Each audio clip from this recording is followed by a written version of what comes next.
Good morning class. सब लोग को गुड मॉर्निंग। चलिए, आप लोग को इलास्टिसिटी के बारे में बता रहे थे। इलास्टिसिटी कई टाइप के थे सब। इलास्टिसिटी में प्रतिबल बताए थे, प्रत्यास्थता बताए थे, ये सब चीजें बताए थे। न्यूमेरिकल भी बताना है अभी आप लोग को, बट थोड़ा सा थ्योरेटिकल हो जाए उसके बाद न्यूमेरिकल बताएंगे। फर्स्ट एडिशन की बुक लगभग लगभग खत्म हो रही है, ऑनलाइन में भी नहीं है। ऑनलाइन में बुक खत्म हो गया, उसका रेट कर दिया है 230, अभी गिराएगा वो। जब भी कोई चीज का स्टॉक खत्म होता है ना, रेट बढ़ा देते हैं सब। चलिए स्टार्ट किया जाए।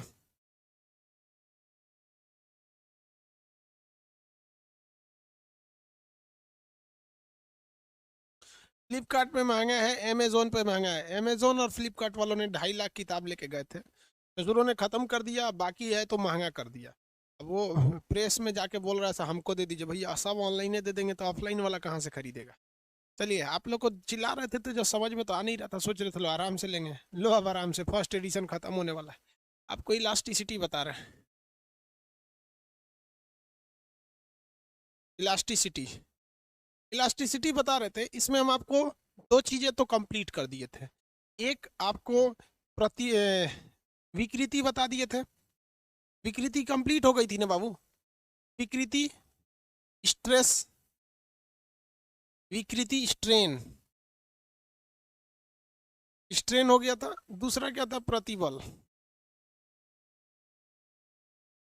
प्रतिबल यानी स्ट्रेस, स्ट्रेस बता दिए थे। तीसरा हुक का नियम भी बता दिए थे। हुक का नियम बताइए, हुक्स लॉ क्या कह रहा था? हुक्स लॉ ये कह रहा था कि जो प्रत्यास्थता इलास्टिसिटी होती है, ये प्रतिबल बटा विकृति होती है। प्रतिबल बटा विकृति, यहीं तक ना बताए थे। प्रतिबल बटा विकृति, ये हुक का नियम था। इसी नियम के हिसाब से कई नियम और बने। देखिए, प्रतिबल का जो मात्रक होगा वही प्रत्यास्था का मात्रक होगा, क्योंकि विकृति का कोई मात्रक होता नहीं है। प्रतिबल, दाब और प्रत्यास्था, इन तीन चीजों का मात्रक एक ही होता है। प्रतिबल, दाब और प्रत्यास्था। आगे बढ़े। बेवकूफ कौन कर रहा है? 999 का प्राइस है अमेजोन पर। अमेजोन वाले लूट रहे हैं सब। सस्ता कर देगा सब, वो सभी डिमांड जब ज्यादा हो जाता है तो महंगा कर देता है। देखते हैं ना, लगन में पंडित जी का रेट बढ़ जाता है। देखो बाबू, यहाँ पर आपको समझाते हैं हम। क्या समझा दे भैया? प्रत्यास्थता यानी इलास्टिसिटी। एक ही फॉर्मूला हुक ने क्या दिए थे? हुक साहब ने क्या दिया था फॉर्मूला? कि प्रत्यास्थता बराबर होता है प्रतिबल बटा विकृति। प्रतिबल बटा विकृति। विकृति। तीन चार ठो वैज्ञानिक आए सब ना, और इसी का सुधार कर दिया सब। जिसमें एगो आया था यंग। यंग ने कहा कि हम एगो दूसरा प्रत्यास्थल प्रतिबल ले लेते हैं, दूसरा विकृति ले लेते हैं। तो इस हिसाब से तीन ठो दे दिया सब। एक था यंग प्रत्यास्थता, यंग प्रत्यास्था। यंग प्रत्यास्था, एक निकल गया आयतन प्रत्यास्था, एक निकल गया दृढ़ता।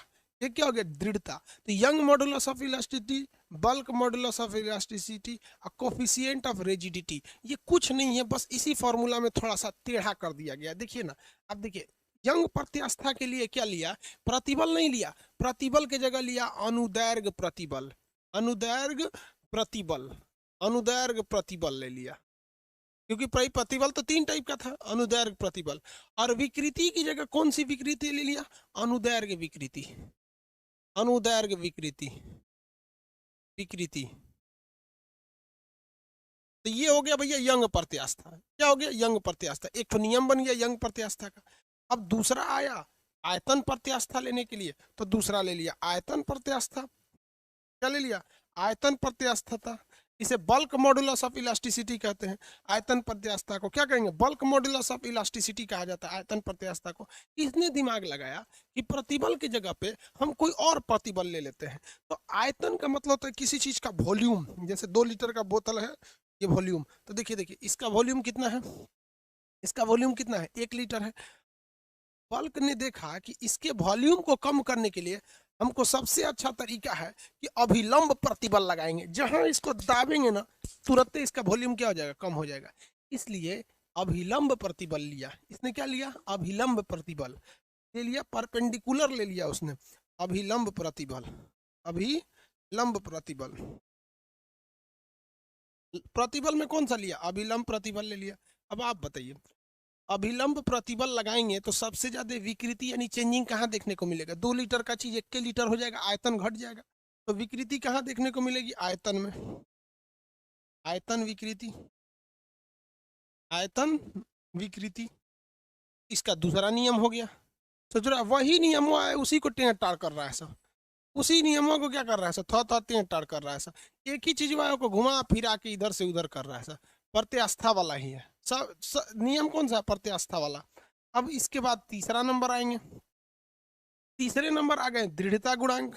तीसरा नंबर क्या हो गया? रिजिडिटी। दृढ़ता को क्या कहते हैं? रिजिडिटी। तो रिजिडिटी को हिंदी में कहेंगे दृढ़ता, दृढ़ता, दृढ़ता गुणांक, रिजिडिटी। इसको ईंटा से दिखा देते हैं, दृढ़ता गुणांक। अब ये भी प्रतिबल लेंगे, दृढ़ता वाला भी क्या लेगा? प्रतिबल लेगा। और उसके बाद ये भी कोई ना कोई क्या लेगा? विकृति लेगा। तो दृढ़ता का मतलब होता है कोई भी चीज कितना रिजिड होकर खड़ा है। दृढ़ता का मतलब क्या था सर? जो फॉर्मूला जरा इंग्लिश में भी बोल दिया करिए टर्म्स। रिजिडिटी, रिजिडिटी बोल तो रहे बाबू, दृढ़ता का मतलब क्या होता है? रिजिडिटी। अब देखिए रिजिडिटी का मतलब कैसे बताएं हम आपको, कौन सा एग्जाम्पल ले यार? हाँ चलिए आपको आप ही के भाषा में समझाते हैं। देखो भैया ये बिस्किट है, इसको अगर हम साइड से इसकी दृढ़ता चेक करते हैं, साइड से मारते हैं, क्या इसका डिजाइन बदल रहा है? बस हल्का टेढ़ा होकर फिर वापस आ जा रहा है, इसका डिजाइन नहीं बदल रहा है। यानी हम इस पर अभिलंब प्रतिबल लगाएं या अभी कोई भी, इसका डिजाइन नहीं बदलेगा, ऐसे ही रहेगा। तो हम स्पर्श रेखीय प्रतिबल लगा रहे हैं तो डिजाइन नहीं बदल रहा है। अब देखिए बल, ये कोफिशिएंट ऑफ रिजिडिटी में क्या था कि अनुदैर्घ्य प्रतिबल तो लग गया था, अभिलंब प्रतिबल लग गया था, अब साइड में बचा था स्पर्श रेखीय प्रतिबल। तो देखिए हम स्पर्श रेखीय प्रतिबल लगाते हैं, ये नमकीन है,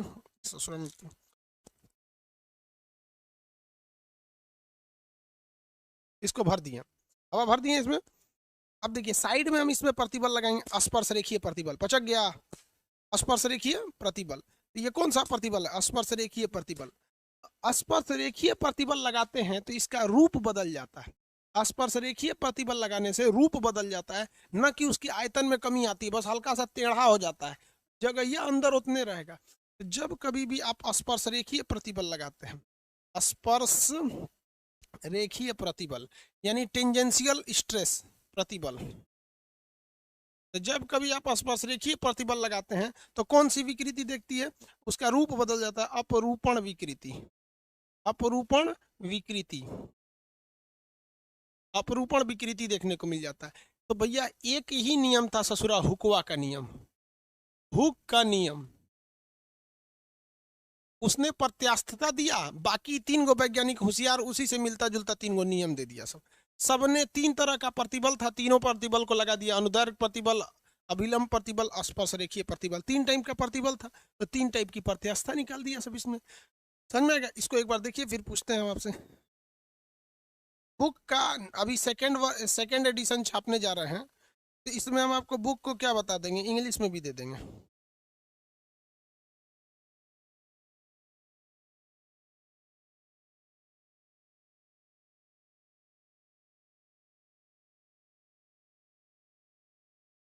देखिए ये तीनों देख लीजिए एक बार बढ़िया से, हम अभी आपसे क्वेश्चन पूछते हैं, तीनों को इत्मीनान से देखिए, इत्मीनान से जब देख लेंगे तो हम आपसे इत्मीनान से सवाल पूछेंगे।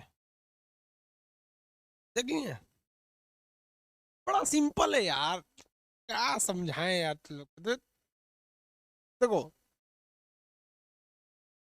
याद रख लीजिए भैया, विकृति 4 टाइप की विकृति होती है, प्रतिबल 3 टाइप का होता है, हुक का नियम E बराबर प्रतिबल बटा विकृति बटा विकृति। भैया फॉर्मूला में इहो है 4 गो प्रति, ये दूसरा विकृति कै गो है? 4 गो है, तो विकृति 4 गो है, तो एगो को निपटा दीजिए, क्या देके? पायसन गुणांक देकर, पायसन देके एगो को निकाल दीजिए, पार्श्व विकृति बटा अनुदैर्घ्य विकृति। और यहाँ पे 3 टाइप का प्रतिबल होता है। प्रतिबल कितने टाइप का? 3 टाइप का। एक हो गया अनुदैर्घ्य प्रतिबल, अनुदैर्घ्य प्रतिबल, एक हो गया आपका अभिलंब प्रतिबल, एक हो गया आपका स्पर्श रेखीय प्रतिबल, स्पर्श रेखीय प्रतिबल। तो इसी हिसाब से विकृति भी आप सजाइए, विकृति भी आपको इसी हिसाब से सजाना पड़ेगा। अनुदैर्घ्य प्रतिबल लगाएंगे तो अनुदैर्घ्य विकृति आएगी, अभिलंब प्रतिबल लगाएंगे तो आयतन विकृति आएगी, स्पर्श रेखीय लगाएंगे तो रूप बदलेगा, अपरूपण विकृति आएगी। हो तो गया यार, खाली एकरा बोलेगा प्रतिबल बटा विकृति तो प्रत्यास्थता, अनुदैर्घ्य प्रतिबल बटा अनुदैर्घ्य विकृति यंग प्रत्यास्थता, अभिलंब प्रतिबल बटा आयतन विकृति ये आयतन प्रत्यास्थता, स्पर्श रेखीय प्रतिबल बटा आपका अपरूपण विकृति दृढ़ता गुणांक। हो गया दृढ़ता, नहीं हो गया? अरे यार अब किस तरह से समझाए हम, सब हो गया प्रतिबल वाला। अब इस पे न्यूमेरिकल बताएंगे प्रतिबल वाले पे।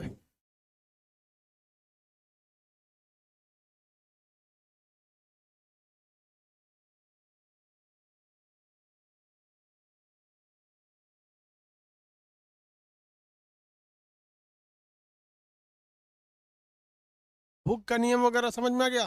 अब आपसे एक क्वेश्चन इस पे आएगा, आप दो चीज बता दीजिए बस हमको। पायसन गुणांक का बता दीजिए क्या होता है पायसन गुणांक, पायसन कोफिशिएंट का फॉर्मूला बताइए।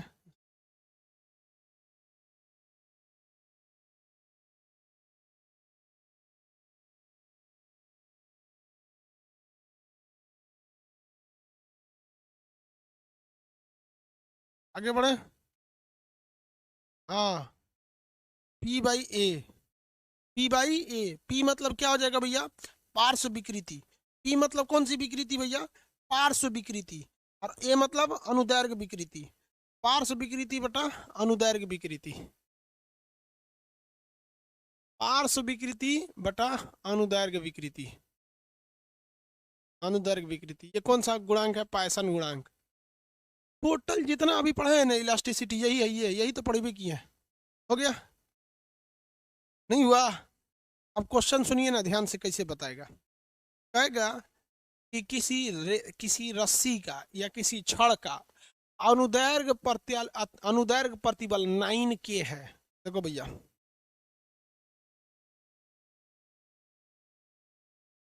अनुदैर्घ्य प्रतिबल 9K है, अनुदैर्घ्य प्रतिबल 9K है तथा अनुदैर्घ्य विकृति 2K है। K का मतलब कुछ नहीं, क्योंकि K नहीं देगा तो उसका मात्रक लिखना पड़ेगा, मीटर पर क्या नाम है, न्यूटन पर मीटर स्क्वायर, उससे अच्छा K लिख देता है। तो बताइए इसका यंग प्रत्यास्था गुणांक कितना हो जाएगा?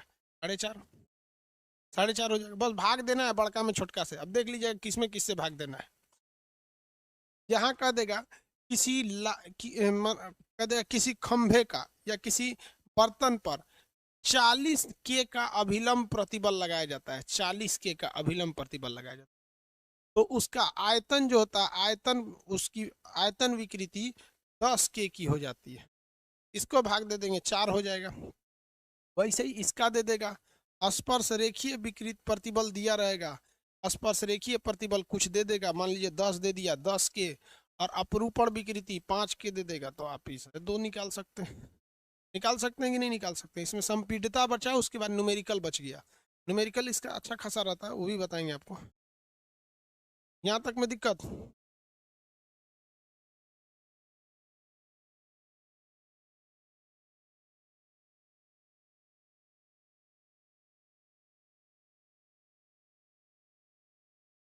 वॉल्यूम थोड़ा तेज कर दे।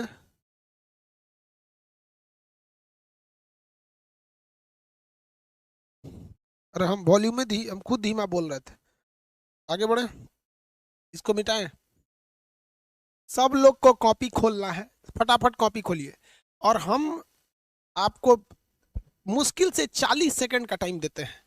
40 सेकंड के अंदर आपको हुक का नियम भी लिखना है, हम सब बता देते हैं फटाफट। आपको हुक का नियम लिखना है, यंग प्रत्यास्था लिखना है, बल्क मॉडुलस ऑफ इलास्टिसिटी लिखना है, और आपको इसी के साथ कोफिशिएंट ऑफ रिजिडिटी निकला है। 40 सेकंड के अंदर अगर नहीं लिखते हैं तो आपको मतलब है नहीं आ रहा है।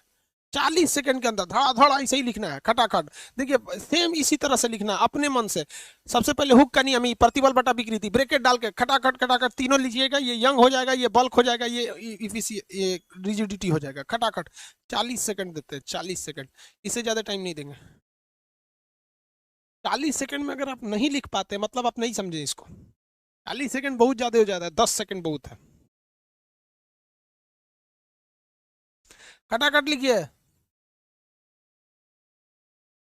लॉन्गिट्यूडनल कहते हैं अनुदैर्घ्य को इंग्लिश में, लॉन्गिट्यूडनल।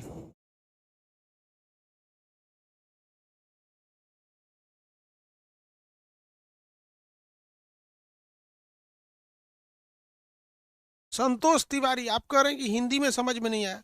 भैया हम दोनों टर्म बोले हैं, हिंदी भी बोले हैं और इंग्लिश में बोले हैं, लेकिन अगर आप कसम खा के बैठे हैं कि जब तक हम इंग्लिश में नरेट नहीं करेंगे तब तक तो समझ में नहीं आएगा आपको। हम प्रतिबल को स्ट्रेस स्ट्रेस कितनी बार बोल रहे हैं, स्ट्रेस स्ट्रेन, विकृति को स्ट्रेन हम बहुत बार बोले हैं। अब आपको कंफ्यूजन है, जब तो हम जब हेडिंग डालते हैं वहां जब इंग्लिश लिखते हैं तो अपने पास एक बार लिख लिया कीजिए।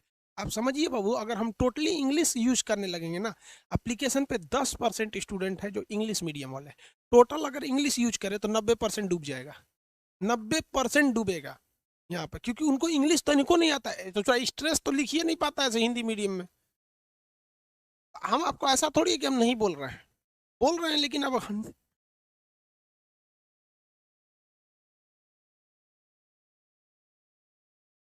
हो गया ना।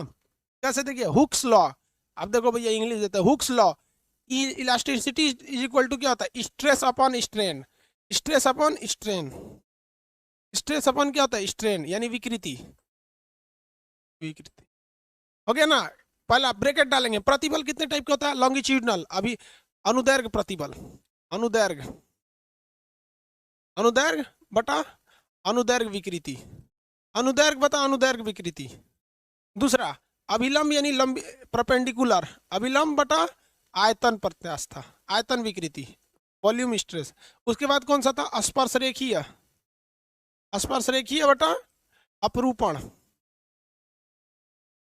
ये हो गया यंग प्रत्यास्था, bulk modulus of elasticity, coefficient of rigidity, coefficient of rigidity. और ये हो गया भैया हुक का नियम, ये हो गया हुक का नियम, कटाकट हो गया। बताइए तो यहाँ पर देखते हैं प्रतिबल कितने टाइप का, प्रतिबल के तीनों टाइप बताइए, स्ट्रेस के तीनों टाइप, तीनों टाइप फटाफट। तीनों टाइप में से क्या था भैया, एक था अनुदैर्घ्य, खींच दीजिए किसी को, अनुदैर्घ्य। उसके बाद आप कह दीजिए अनुदैर्घ्य के बाद क्या था भैया, खींच के, अनुदैर्घ्य पर अभिलंब, अभिलंब और स्पर्श रेखीय, टेंजेंशियल। इसी तरह अगर हम आपसे कहें कि विकृति बताइए तो विकृति स्ट्रेस स्ट्रेन, स्ट्रेन कितने टाइप का था, ये 4 टाइप का था। कितने टाइप का भाई, 4 टाइप का। कौन कौन सा, तो भैया आपका पार्श्व विकृति, पार्श्व, अनुदैर्घ्य, अनुदैर्घ्य विकृति, पार्श्व विकृति, और कौन सी विकृति थी, आयतन विकृति, और कौन सी थी, आयतन और अपरूपण, यही ना विकृति था। इन दोनों को आपस में भाग देंगे तो क्या निकल जाता था, पायसन। इन दोनों को आपस में भाग देने पे पायसन निकल जाता था, यही है अभी तक पूरा इलास्टिसिटी। अगर इतना आपको लिखे हैं कहीं चिरकुट पे तो आपको पूरा इलास्टिसिटी दिमाग में रहेगा। इतना भी अगर आप रफ में कहीं लिख लिए ना तो पूरा इलास्टिसिटी इतना में ही रहेगा। देखो स्मार्ट वर्क जो होता है ना, लड़के जो स्मार्ट वर्क करते हैं इतने बड़ा पोथा पथरी नहीं लेके पढ़ते, इतना ही तो है भैया, प्रतिबल विकृति ये सब। यहाँ प्रतिबल हो गया, यहाँ विकृति हो गया, नहीं हुआ, हो गया कि नहीं हुआ।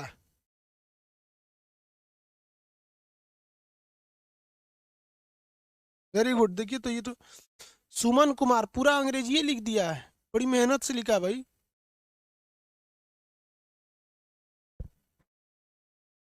आगे देखते हैं, ये इतनी विकृति होगी। एग्जाम में आपको जो न्यूमेरिकल देगा उसमें वैल्यू दिया रहेगा, अनुदैर्घ्य प्रतिबल इतना, अनुदैर्घ्य विकृति इतना, बस आपको ये पता रहना चाहिए किससे किसका क्या चीज है प्रत्यास्थता में। ये आपको अलग से लिख लीजिए। ये हुक का नियम जो है, हुक, ये अलग से लिख लेंगे ना तो ये आपको रिवाइज करने में बहुत सहूलियत देगा। हुक के नियम से ये 3 3 नियम बन गया। अब यहाँ से एक और नियम बनता है, यहाँ से एक और नियम बनता है, प्रतिबल हो गया, विकृति हो गया। इस तरह से एक पन्ने पर लिखेंगे ना तो आपका पूरा इलास्टिसिटी कंप्लीट हो जाएगा, पूरा का पूरा। मिटा दे इसको। चलिए यहाँ बताइए अब।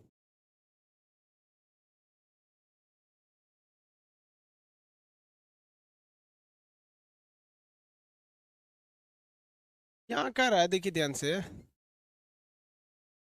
आयतन प्रत्यास्थता, आयतन प्रत्यास्थता गुणांक यानी bulk modulus of elasticity.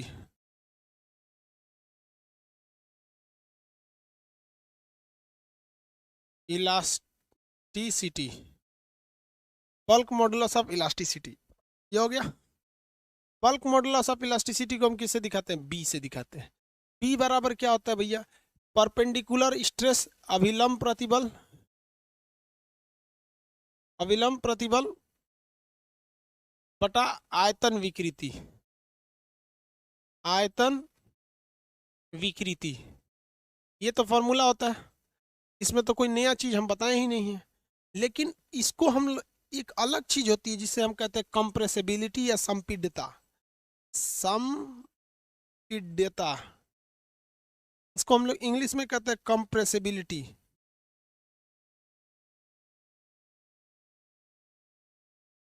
Compressibility, संपीड्यता क्या कहते हैं?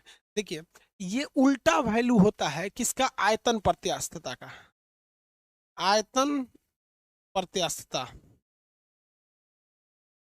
ये बस उसी का क्या करना है आपको? उल्टा कर देना है। संपीड्यता कुछ भी नहीं होता है, आयतन प्रत्यास्थता की जो वैल्यू है उसी को उल्टा कर देते हैं, तो उसे क्या कहते हैं? संपीड्यता या कंप्रेसिबिलिटी। बस उसको उल्टा करिए। देखिए कैसे एग्जाम में आपको क्वेश्चन देगा। ये पिछला एनटीपीसी में एक बार क्वेश्चन दिया था, कह रहा था कि एक सिलेंडर है, एक खाली सिलेंडर है जिस पर 10K का, हम न्यूमेरिकल हमको मतलब एक्यूरेट वैल्यू नहीं याद है बट हम आपको क्वेश्चन समझाते हैं। एक सिलेंडर है जिसपे लगभग 30K का क्या लगता है? अनुदय प्रतिबल लगता है। क्या लगता है? 30K का प्रतिबल लगता है। तो प्रतिबल कितना निकल गया? 30K। K का प्रतिबल निकल, K का मतलब कुछ नहीं, कट जाएगा, नीचे भी देगा।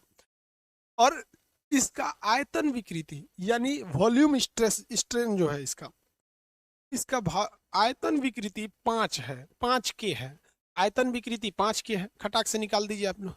अभिलंब प्रतिबल 30 दिया था, आयतन विकृति 5, K से K कट गया, 6 5 30, कितना आ गया? 6। कितना आ गया? 6।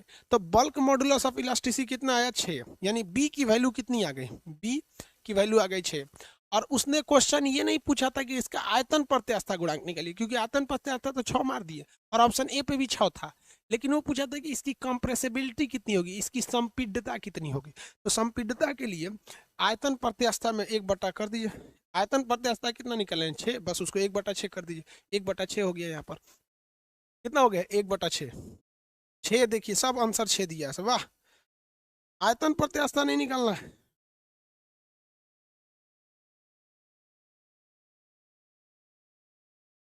एक बटा छः हो जाएगा।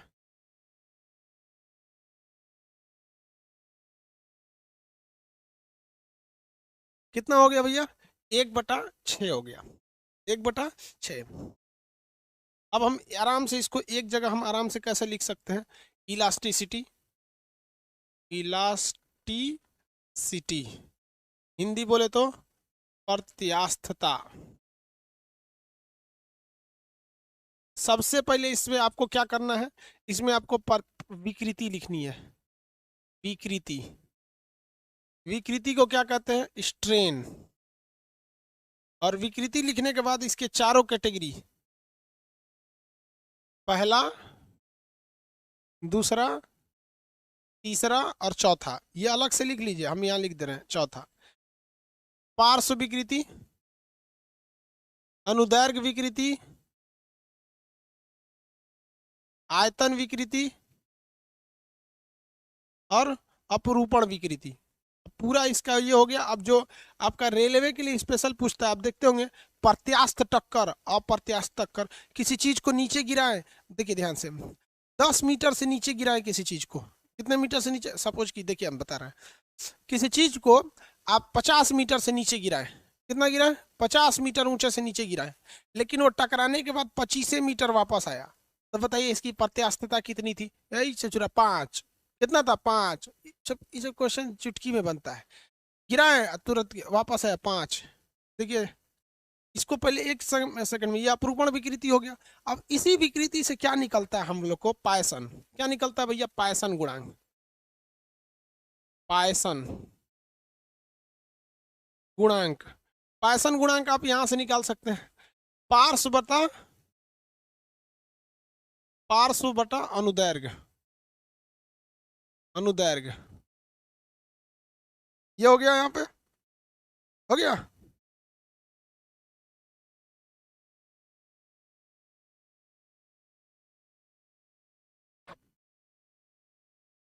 किसी को कोई दिक्कत, इसके बाद देखिए पायसन के बाद अब प्रतिबल, प्रतिबल को क्या कहा जाता है, स्ट्रेस। प्रतिबल की कितनी कैटेगरी, तो इसकी भी सारी कैटेगरी आप लिख लेंगे।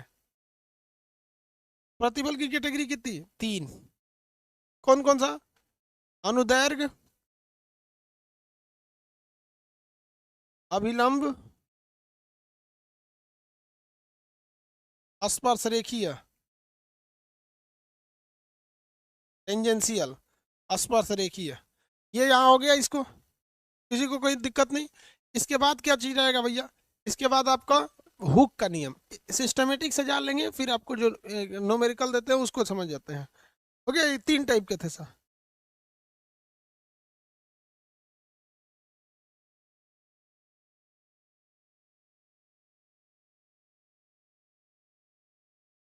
हो गया बाबू, सबको याद हो गया कि नहीं हो गया, ये सब चीज इलास्टिसिटी वाला सारा टॉपिक कंप्लीट हो गया।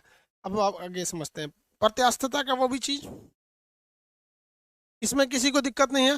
प्रतिबल का कितने टाइप हो गए सब, यंग प्रत्यास्था गुणांक, आयतन प्रत्यास्था गुणांक और अभिलंब प्रतिबल, किसी को कोई दिक्कत नहीं है। एक क्वेश्चन लिखिए, हम आपको क्वेश्चन देते हैं।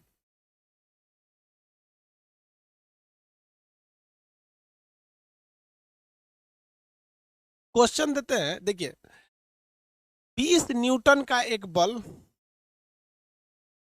20 न्यूटन का बल, फटाफट लगाते रहिए, 5 मीटर स्क्वायर आयतन वाले सिलेंडर पर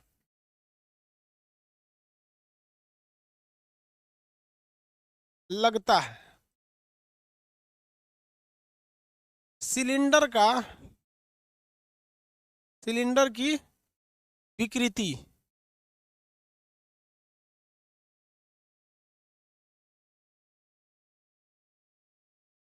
सिलेंडर की विकृति 2 है, विकृति क्या तो कोई फॉर्मूला 2 है। सिलेंडर का संपीड्यता यानी कंप्रेसिबिलिटी,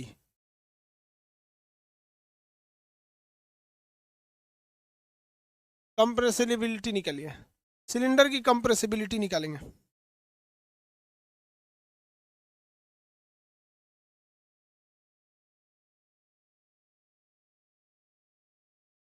सिलेंडर की कंप्रेसिबिलिटी,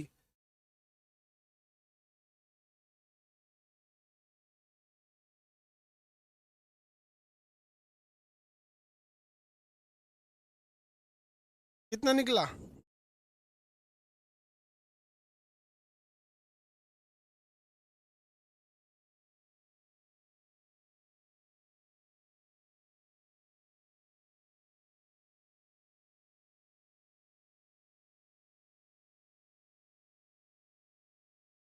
देखो भैया सबसे पहले आपको निकालना है अभिलंब प्रतिबल।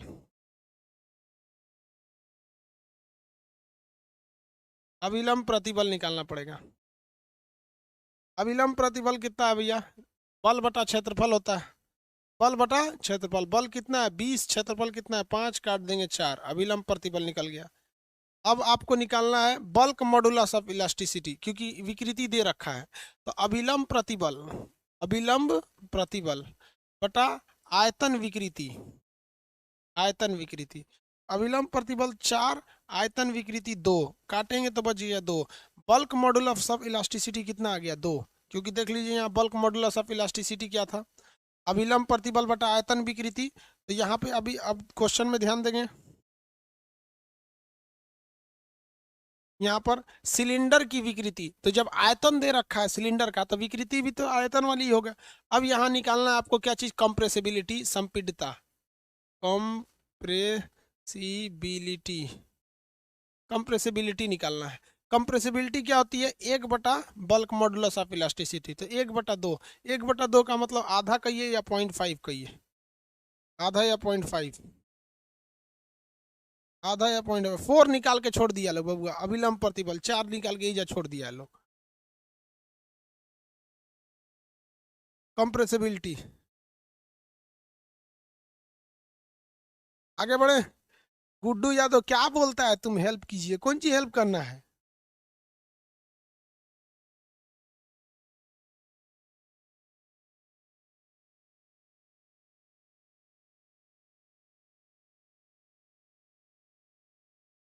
आगे बढ़े।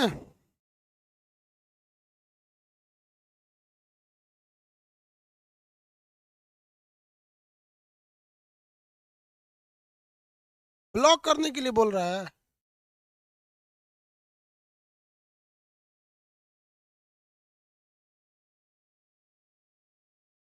चलिए, सबका आंसर आ गया। एक और क्वेश्चन लिखिए, इसका आंसर दीजिए।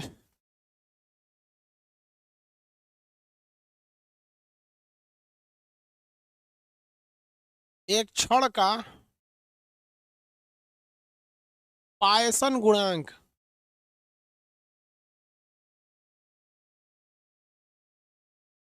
0.4 है,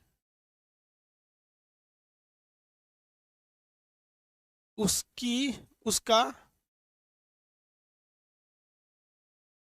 अनुदैर्घ्य विकृति,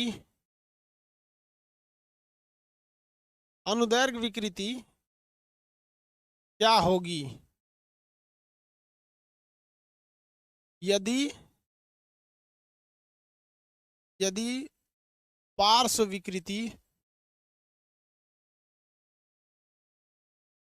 यदि पार्श्व विकृति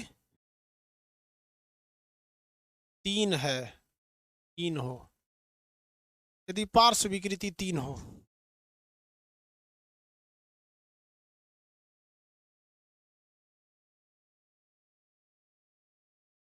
कितना होगा,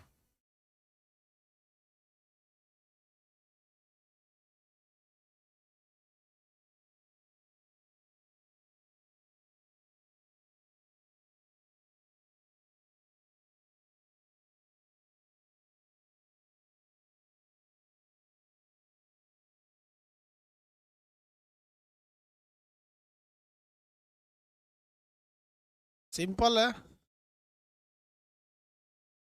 देखिए कैसे, पायसन क्या होता है, पायसन गुणांक क्या होता है, पार्श्व विकृति बटा अनुदैर्घ्य विकृति।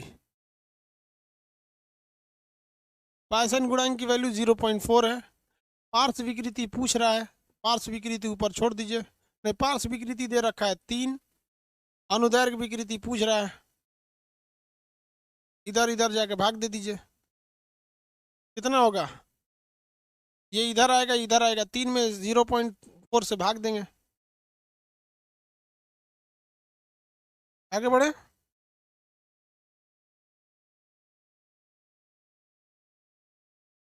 नहीं निकल जाएगा यार,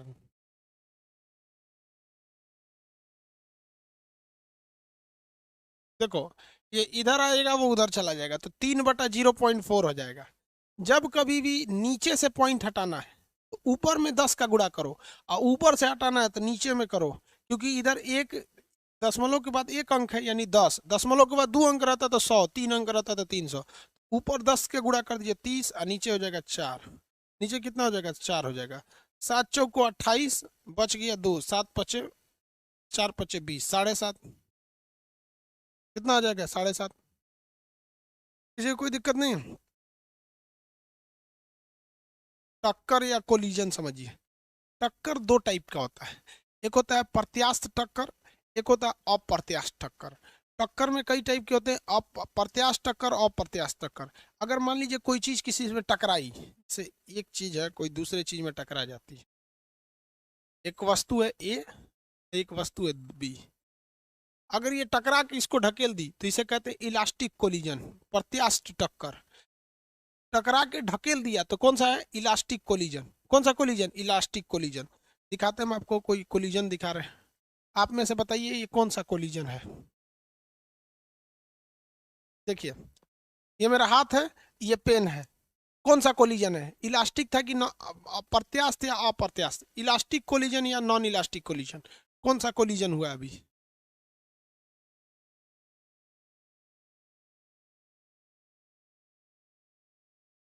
अभी जो हम एग्जांपल दिए कौन सा कोलिजन था, धीमा जा रहा है क्या, नहीं non elastic, very good, non elastic, नहीं लौटा, नॉन इलास्टिक है। अब मान के चलिए अगर हम कोई बॉल है, कोई गेंद है, फुटबॉल या कोई भी बॉल है, उसको अगर छोड़ते हैं टकरा के क्या आ जाता है, वापस आ जाता है, टकरा के क्या आ जाता है, वापस आ जाता है। तो जब कभी भी टकरा कर सटे नहीं, वही या सट गया तो कौन सा हो जाता है, इलास्टिक, और नहीं सटा तो सॉरी, सट गया तो नॉन इलास्टिक, नहीं सटा तो इलास्टिक कोलिजन। जैसे एक मोटरसाइकिल जा रहा है, दूसरे मोटरसाइकिल को मारेगा धड़ाक से तो सटेगा थोड़ी ना, वो उधर छिटाएगा इधर छिटा जाएगा, तो प्रत्यास्थ टक्कर। सट गया तो अप्रत्यास्थ टक्कर हो जाते हैं, सटना नहीं चाहिए। इसी हिसाब पर कई सारे नियम लगते हैं। प्रत्यास्थ टक्कर में कुछ नियम अलग होते हैं, अप्रत्यास्थ में कुछ अलग होते हैं। इसमें न्यूमेरिकल देता है कि एक बॉल को गिराया गया ऊपर से नीचे, और वो वैल्यू देगा 10 मीटर से गिराया गया और 2 मीटर उछाल मारा, तो कोई टेंशन नहीं है, अंडर रूट में बड़का बटा छोटका कर दीजिए, काम खत्म हो जाएगा। समझ में आएगा कि नहीं आएगा। तो ये प्रत्यास्थ टक्कर पे आ जाते हैं सब क्वेश्चन। प्रत्यास्थ टक्कर में भी आप दो तरह से, एक लीनियर होता है, एक हॉरिजॉन्टल होगा। जैसे ये इसमें टकरा गया, ये एक अलग क्वेश्चन बन जाएगा। और एक ऐसी चीज हो सकती है कि मान लीजिए ये सरफेस है, ये किसी चीज का सरफेस है, और उसी चीज को हम बॉल है इसको यहाँ फेंकते हैं, और ये टकरा कर ऊपर उड़ गया, ये टकरा के क्या आ गया, ऊपर उड़ गया। तो ये दोनों चीज एक ही है। वो क्या है कि ये हॉरिजॉन्टल टक्कर हो रहा है और ये वर्टिकल टक्कर हो रहा है। इसमें गतिज ऊर्जा और स्थितिज ऊर्जा से क्वेश्चन आते हैं, प्रत्यास्थ और अप्रत्यास्थ में।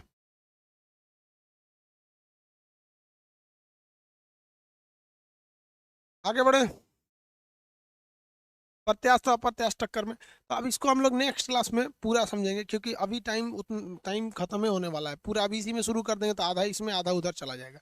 अब नेक्स्ट क्लास में हम लोग प्रत्यास्थ टक्कर पढ़ लेंगे, और प्रत्यास्थ टक्कर से कौन कौन से एग्जाम्पल आते हैं उसको पढ़ेंगे।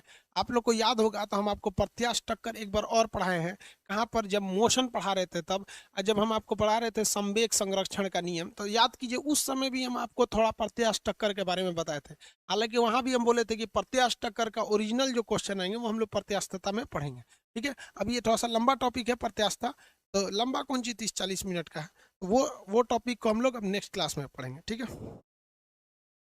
संवेग संरक्षण में बताए थे, संवेग संरक्षण प्रत्यास्थ टक्कर वहां पे थोड़ा बहुत था। वहां पे